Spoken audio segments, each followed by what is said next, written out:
he's such a larger than life figure that in my mind, like, oh, I know Bob Marley, but I was saying to Jess earlier, like, I was actually so surprised because I didn't really actually know much about his relationship or about his childhood or exactly how the Wailers really came together and things that I guess was like, oh, I didn't know that. And so, like, what was a key entry point? Because yes, he's this beloved figure, but he's also complicated in many ways and also focused on things like ethics and stood by his ground on certain things and fought with labels and made sure his voice was heard.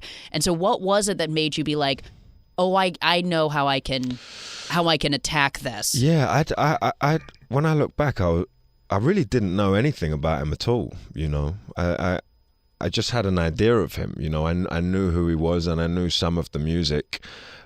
So I really, those first couple of months after I got through the books and, you know, spent time with the family, I was like, I'm learning everything for the first time about him.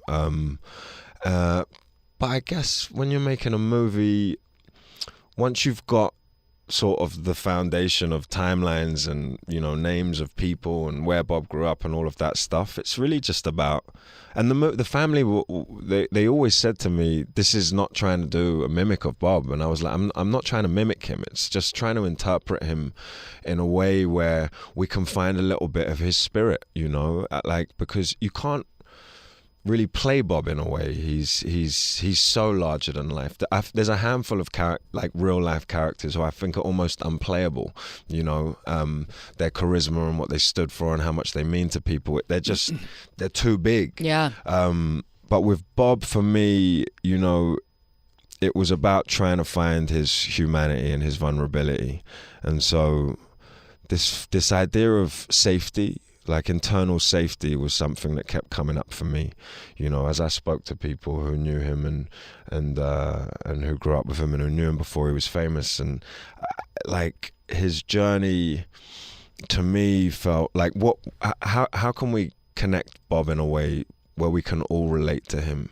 So it was about trying to find his journey to internal peace, you know, like where was Bob at with all of that stuff? And particularly in this movie, you know, it starts with the assassination attempt and the trauma of that, of nearly dying, you know, like they all nearly died. They really all nearly died that night. And then he went on and did the show. And then he left and went to London and created one of the greatest albums of all time within a few months. And so the idea of displacement and the intense emotion that went into that album, and then speaking to Tyrone Downey and Neville and the surviving band members who were there at the time, I'd be like, what was Bob like at that time? And everyone just kept saying it was intense. It was really intense. And I was, in my mind, I was like, well, of course it was, because there's a trauma that's just happened, and you know, they're trying to process it in their own way, and they didn't have therapists. I don't think they did, you know, back then. So they found safety and community in music, spirituality, and football. And that was what I kept hearing. And so in trying to make sense of Bob on a human level, I kept thinking about him in terms of safety. And then when I was thinking about Bob in terms of safety, I had to think about myself in terms of safety, you know, and what does it mean to grow up in the ghetto, you know? What does it mean to grow up in Trenchtown? What does it mean to have seen, like, some of those things that he did see when he was a kid? And so it was just about trying to tap into him on a human level and trying to get the family to understand that if they want depth in the movie, we really have to have some you know, challenging and emotional conversations, like how vulnerable this process has been for Ziggy and Sedella and everyone, and Rita. It's like, I feel so moved by their courage in a way too, because my investigation was purely on that.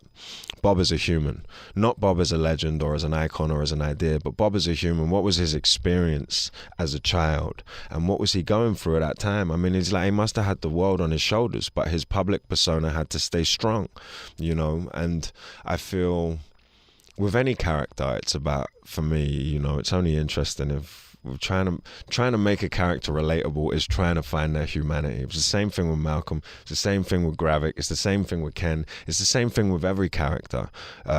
It's not interesting if it's not human and if it's not vulnerable. And it's also not. I'm not doing my job if I'm not doing that. And so yeah, spending 2 years thinking about Bob in that way has just been such a beautiful thing, and to get to explore him and get to know him really with his family and with his friends. The movie to me feels like a kind of tribute and a love letter from them to their father, you know, and to say like, we see you, Dad, you know, and we know what you went through. And so yeah.